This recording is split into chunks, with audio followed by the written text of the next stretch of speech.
그날에는 금식할 것이니라. 그날에는 금식할 것이니라. 이 제목으로 하나님 말씀 전하겠습니다. 신앙생활은 교회를 통해서, 교회 안에서, 그리고 교회와 함께하는 것입니다. 교회를 떠나서는 신앙생활이 불가능합니다. 그래서 교회가 참으로 중요합니다. 그 중요한 교회의 머리는 예수 그리스도입니다. 예수님이 교회의 머리가 되십니다. 곧 교회의 주인이십니다. 그래서 이 땅의 모든 교회들은 예수 그리스도께서 성령을 통해 이끌어 가십니다. 부활하신 예수님께서 하늘로 승천하셨습니다. 예수님의 몸이 하늘로 올라가신 거예요. 그때 예수님께서 하늘로 승천하신 당신의 육신의 몸을 대신해 이 땅에 남겨두신 몸이 있는데 그것이 바로 교회입니다. 그래서 교회를 그리스도의 몸, the body of Christ라고 합니다. 그 교회의 몸을 이루고 있는 지체가 성도들입니다. 즉 교회의 머리이신 예수님을 믿고 따르며 교회를 지탱하고 교회의 사역을 행하는 몸이 바로 우리들입니다. 그래서 교회는 건물이나 조직이 아니라 사람입니다. 교회의 몸을 이루고 있는 지체가 성도, 사람이기 때문입니다. 그러면 교회의 심장은 무엇일까요? 교회를 교회되게 하고 교회를 호흡하게 하고 교회의 모든 사역에 생기를 불어넣는 교회의 심장은 무엇일까요? 예배입니다. 예배. 예배가 교회의 심장입니다. 육신의 심장이 그 기능이 약해지면 건강을 잃게 되고 이 심장이 힘차게 뛰지 못하면 온몸 구석구석까지 피를 보낼 수가 없습니다. 그러다 심장이 정지하면 곧 육신의 죽음이 찾아옵니다. 마찬가지로 교회에서 예배가 약해지면 교회는 건강할 수가 없습니다. 교회에서 예배가 역동성을 잃으면 교회 구석구석, 기관 구석구석까지 성령의 바람이 불어가지 못합니다. 그러다 교회에서 예배가 멈추면 결국 교회의 생명도 멈추게 됩니다. 왜 그렇게 많은 호주 교회들이 예배당 문을 닫고 사라지는 것입니까?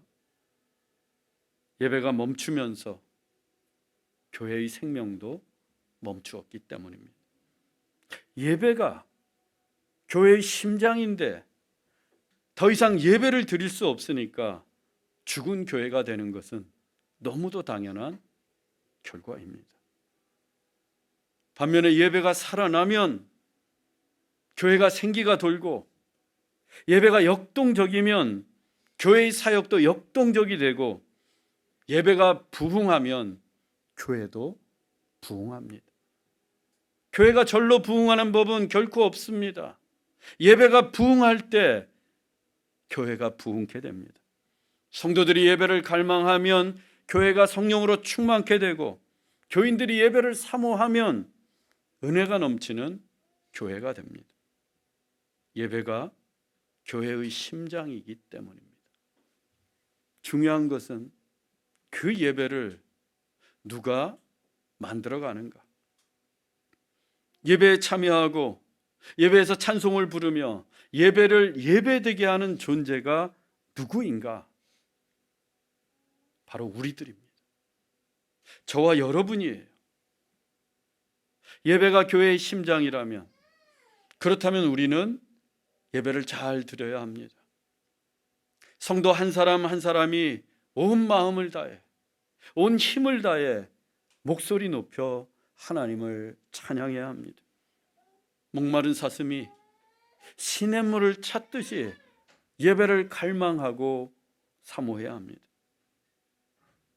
여러분, 예배에 생명을 거십시오.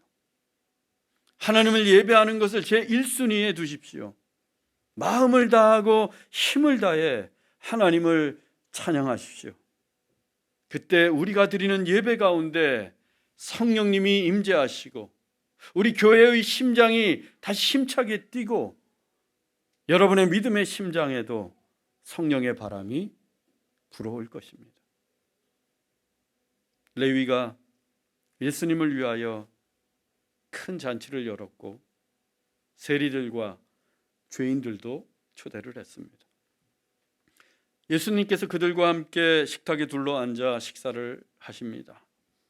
그 광경을 보게 된 바리새인들과 서기관들이 예수님을 비난했어요. 어찌하여 세리와 죄인과 함께 먹고 마시느냐. 그때 예수님께서 내가 의인을 부르러 온 것이 아니요 죄인을 불러 회개시키러 왔노라 라고 말씀하시며 일축하셨습니다. 그리고 오늘의 본문이 이렇게 이어지고 있습니다. 본문 33절입니다. 그들이 예수께 말하되 요한의 제자는 자주 금식하며 기도하고 바리새인의 제자들도 또한 그리하되 당신의 제자들은 먹고 마시나이다. 바리새인과 서기관들이 또다시 예수님께 따지듯 물었습니다. 세례 요한의 제자들도 자주 금식하며 기도하고 있고 바리새인의 제자들도 그렇게 하고 있는데 왜 당신의 제자들만 먹고 마시느냐? 왜 금식하지 않느냐는 거예요. 금욕 생활을 강조했던 세례 요한의 제자들은 수시로 금식을 했습니다. 또 광야로 동굴로 가서 자주 기도했어요. 바리새인들은 일주일에 2차례 월요일과 목요일에 금식을 했습니다. 그리고 하루에 3번씩 낮 12시, 오후 3시, 그리고 저녁 6시에 기도했습니다. 길을 가다가도 정해진 시간이 되면 그들은 어김없이 기도했고 정해진 요일에는 반드시 금식했습니다. 어쩌면 이날이 그들이 금식하던 요일이었는지도 모릅니다. 자기들은 하루 온종일 금식하고 있는데 예수님과 제자들은 죄인들과 어울려 먹고 마시고 있습니다. 그들의 신앙관으로는 도저히 이해할 수 없는 광경이었습니다. 금식하는 것 중요합니다. 신앙생활에서 금식이 꼭 필요할 때가 있습니다. 우리 교회도 매년 굿 프라이데이, 성금요일이 되면 예수님의 희생과 고난을 묵상하며 하루 동안 금식합니다. 목사인 저는 교회의 중요한 일을 앞두고 있거나 또 개인적으로 새로운 결심과 결단을 할 때면 종종 금식을 합니다. 성경에도 금식에 대한 언급이 자주 등장하고 있습니다. 예를 들면 하나님께서는 매년 대속죄일이 되면 이스라엘 백성들에게 오늘 하루 금식하라 라고 명령하십니다. 사무엘 선지자는 이스라엘의 초대왕 사울이 죽자 국가적 위기를 선포하고 이를 신앙으로 극복하기 위해 온 이스라엘 백성들을 미스바에 모아놓고 성회를 열면서 전국적인 금식을 시도했습니다. 요나는 이방인이었던 니느웨 백성들에게 하나님의 심판의 메시지를 전했습니다. 그러자 니느웨 사람들이 곧바로 금식 기도를 하며 하나님 앞에 엎드렸습니다. 바벨론 궁에서 지내던 다니엘은 새 일해 동안 금식하며 기도한 적이 있었고 무너진 성벽을 재건한 느헤미야와 이스라엘 백성들은 수문 앞 광장에 모여 다 같이 한 마음으로 금식하기도 했습니다. 바울은 회심한 후에 사흘 동안 식음을 전폐하며 하나님께 기도했고 바나바와 함께 교회의 장로들을 세울 때에도 금식했습니다. 우리 주님 예수님께서도 광야에서 40일 동안 금식하시면서 공생애를 준비하셨습니다. 왜 이토록 많은 사람들이 금식을 하고 또 예수님마저도 금식을 하셨을까요? 금식이 중요하기 때문입니다. 금식은 전적으로 하나님을 의지하는 시간이기 때문입니다. 금식을 통해 성령의 능력이 나타나기 때문입니다. 금식 기도에 하나님이 응답하시고 금식이 우리를 거룩하고 경건한 삶으로 인도해 주기 때문입니다. 그래서 성경의 수많은 사람들은 큰 일과 사역을 앞두고서 금식했고, 또 죄를 지었거나 국가적 위기가 찾아오면 어김없이 하나님 앞에 엎드려 금식하고 기도했습니다. 금식은 분명 더 높은 신앙의 차원으로 우리를 인도해 줍니다. 또한 금식은 더 깊은 신앙의 세계로 우리를 이끌어가고 더 굳건한 믿음의 결단을 요청합니다. 따라서 금식은 때를 따라 지켜야 하는 신앙의 의무입니다. 또 성경시대의 금식은 회개의 결단, 그 외적인 증거였습니다. 외적 표시였어요. 즉 세례 요한의 제자들과 바리새인의 제자들은 금식하고 기도함으로써 자기들이 회개했다는 증거를 보인 것입니다. 그런데 죄인을 불러 회개시키러 왔다고 하신 예수님께서는 그 악질적인 죄인들, 세리들, 그들과 한데 어울려 먹고 마시기만 합니다. 게다가 레위가 연 잔치는 큰 잔치라고 기록하고 있습니다. 그것은 그 잔치가 여러 날 동안 계속되었음을 의미합니다. 그렇다면 예수님과 제자들은 여러 날 동안 먹고 마신 셈이 됩니다. 그 여러 날 사이에 요한의 제자들과 바리새인들은 적어도 하루 이틀은 금식하고 기도했을 텐데, 정작 죄인을 불러 회개시키러 오신 예수님과 제자들은 그 여러 날 동안 그저 먹고 마시기만 합니다. 회개의 증거를 전혀 보여주고 있지 않아요. 그러니 바리새인들과 서기관들 눈에 좋게 보일 리가 없었습니다. 그래서 그들이 우리는 이렇게 금식하고 기도하면서 회개의 증거를 보이고 있는데 어찌하여 너희는 회개의 모습을 보이기는커녕 저 죄인들과 한데 어울려 먹고 마시기만 하느냐, 이렇게 비난했던 거예요. 물론 금식이 중요하다고 했습니다. 신앙생활에서 금식 필요합니다. 하지만 금식도 다 때가 있습니다. 아무 때나 금식하는 게 아니에요. 금식할 때가 있고 금식해서는 안 될 때가 있습니다. 예수님이 우리에게 찾아오실 때에는 금식할 이유가 없습니다. 그때는 예수님과 더불어 먹고 마셔야 합니다. 예수님과 식탁의 즐거움과 교제의 기쁨을 충만히 누려야 합니다. 왜? 금식보다 더 중요한 분이 예수님이시기 때문입니다. 금식보다 더 필요한 것이 예수님과 나누는 교제이기 때문입니다. 아무리 금식이 중요하다고 한들 예수님보다 더 중요하겠습니까? 아무리 금식이 필요하다고 해도 예수님과의 친밀한 교제보다 더 중요할 수 있겠습니까? 금식도 다 때가 있는 법입니다. 그래서 예수님께서 오늘 이같이 말씀하십니다. 본문 34절입니다. 예수께서 그들에게 이르시되 혼인집 손님들이 신랑과 함께 있을 때에 너희가 그 손님으로 금식하게 할 수 있느냐? 예수님은 혼인잔치를 비유로 말씀하셨습니다. 혼인잔치에 많은 손님들이 그 혼인을 축하하기 위해 찾아왔습니다. 신랑이 그 손님들과 함께 있습니다. 그런데 신랑이 혼인잔치를 축하하러 온 손님들에게 여러분 금식해야 합니다, 금식해야 됩니다 라고 말할 수 있습니까? 없습니다.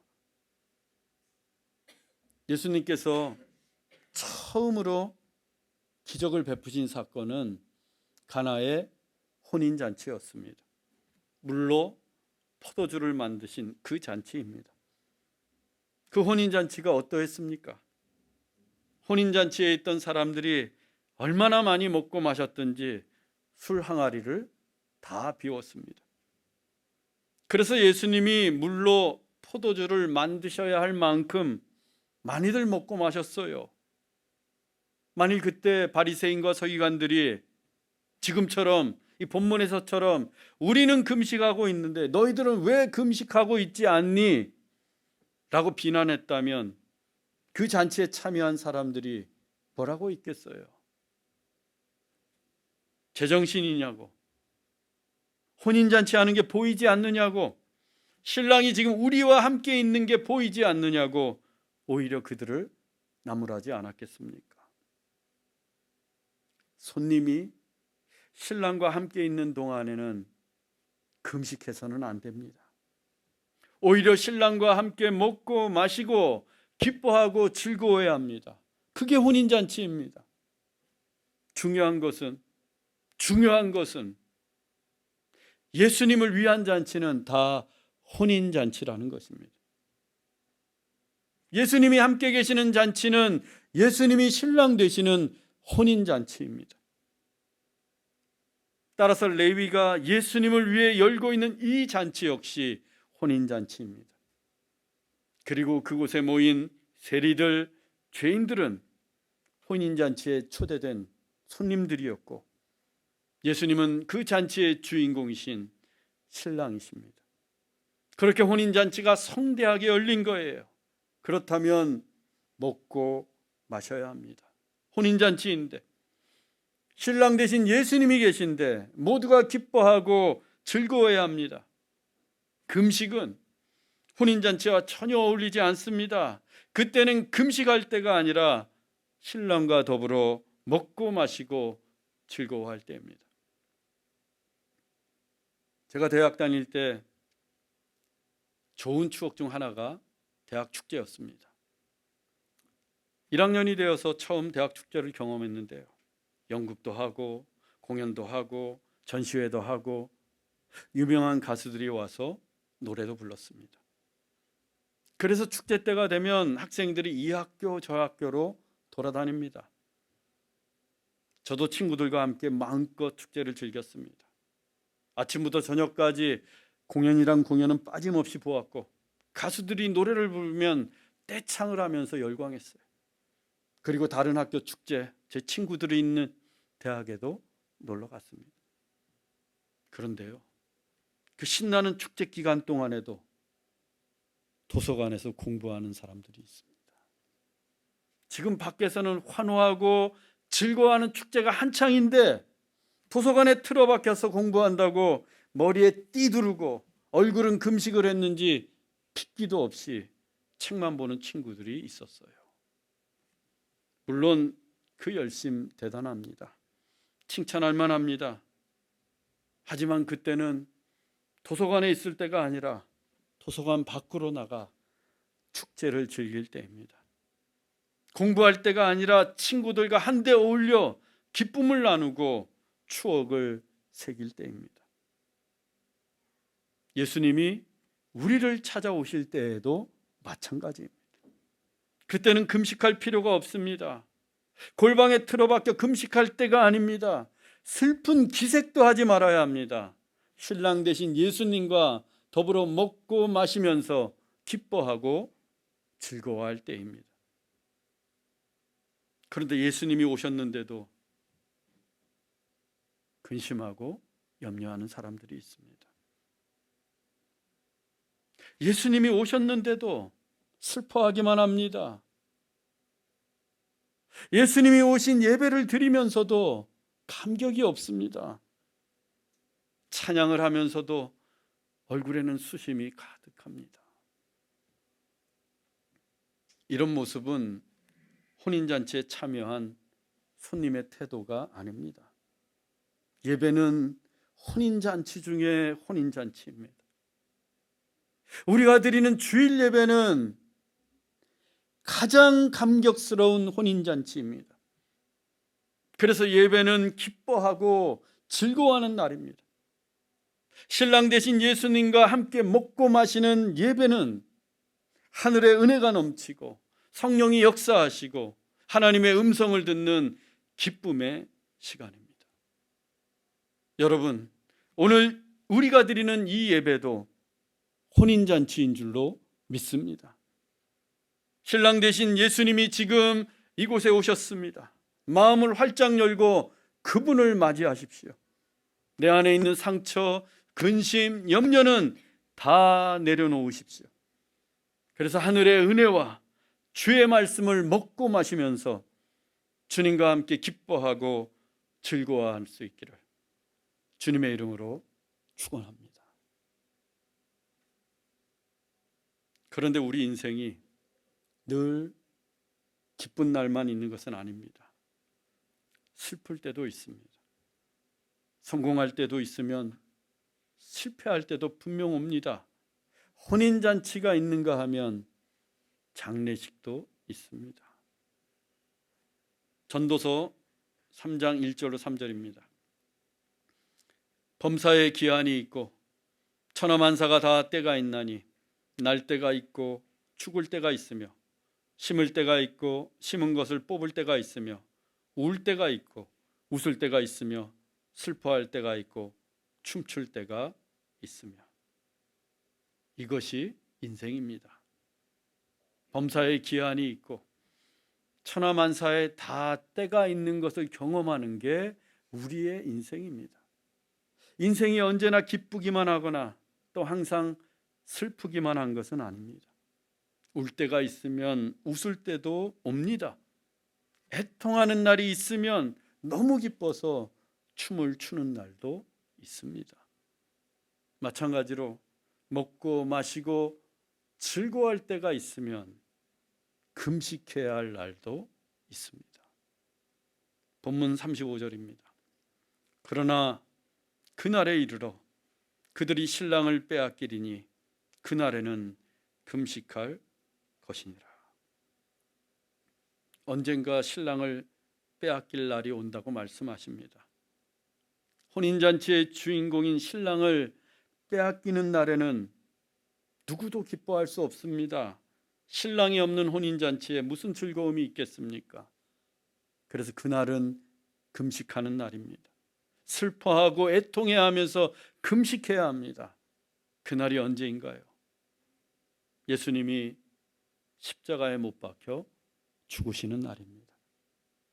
혼인잔치의 주인공이 신랑 되신 주님께서 채찍에 맞으시고 십자가에서 물과 피를 다 쏟으실 때입니다. 바로 그렇게 예수님을 빼앗기는 날에는 다 같이 슬퍼하고 금식해야 합니다. 그렇다면 오늘날 우리에게 금식해야 할 그날은 어떤 날이 되겠습니까? 우리가 슬퍼하고 애통해야 하면서 금식해야 할 때가 언제이겠습니까? 우리가 죄에 빠졌을 때입니다. 사탄의 유혹에 빠졌을 때입니다. 하나님보다 세상을 더 사랑할 때입니다.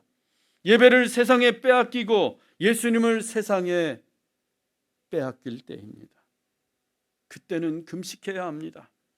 내가 지은 죄를 슬퍼하며 세상 유혹에 빠진 내 모습에 아파하면서 예배를 빼앗기고 예수님을 빼앗긴 것을 슬퍼하면서 금식해야 합니다. 다윗 왕이 그 인생 가운데 절정기를 맞았습니다. 그때 궁전 옥상을 거닐다 한 여인이 목욕하는 것을 보았습니다. 그 여인의 이름은 밧세바였습니다. 사람이 성공하고 정상에 있으면 찾아오는 것이 유혹입니다. 이스라엘을 통일한 다윗에게도 간음의 유혹이 찾아왔습니다. 다윗은 밧세바가 남의 아내임을 알고 있었습니다. 그럼에도 불구하고 그녀를 데려와 잠자리를 가졌고 그 한 번의 간음으로 밧세바는 임신을 하게 되었습니다. 그래서 다윗은 그 임신 사실을 숨기기 위해 그녀의 남편인 우리아를 가장 위험한 전쟁터로 보내어 죽게 만들었습니다. 다윗은 간음죄에 이어서 살인죄까지 저질렀던 것입니다. 또 다윗은 우리아가 죽자 임신한 밧세바를 재빨리 아내로 맞이해서 자신의 불륜 사실을 영원히 덮으려고 했습니다. 이제 그녀가 임신해도 전혀 의심받지 않게 되었습니다. 완전 범죄인 듯합니다. 하지만 사람의 눈은 속일 수 있어도 우리 하나님은 속일 수가 없습니다. 그리고 그 모든 일은 하나님 보시기에 악했습니다. 하나님은 다윗과 밧세바의 불륜으로 태어난 자식을 치셨습니다. 그러자 그날부터 그 갓난아기가 아프기 시작합니다. 또 하나님은 나단 선지자를 통해 그 아이가 죽을 것이다 라고 말씀하셨습니다. 그때서야 다윗은 자기의 죄를 보게 됩니다. 자신이 얼마나 악한 죄인인지 깨닫게 됩니다. 그리고 일주일 동안 먹지도 마시지도 않고 금식하면서 하나님께 매달려 기도했습니다. 그때 지은 시편이 51편입니다. 시편 51편 1절로 2절입니다. 하나님이여, 주의 많은 긍휼을 따라 내 죄악을 지워주소서. 나의 죄악을 말갛게 씻으시며 나의 죄를 깨끗이 제하소서. 자기의 죄를 깊이 깨닫게 된 다윗은 금식하며 하나님 앞에 통회했습니다. 하나님의 긍휼로 나의 죄를 지어주소서, 나의 죄를 말갛게 씻어주소서 라고 간절히 기도했습니다.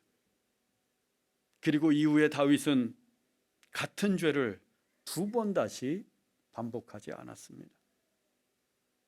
다윗이 늙어서 그 육신의 몸이 차가워졌고 이불을 덮어도 몸이 따뜻하지 않게 되었습니다. 그러자 신하들이 다윗의 몸을 따뜻하게 해줄 요량으로 수넴 여자 아비삭을 구해 주었습니다.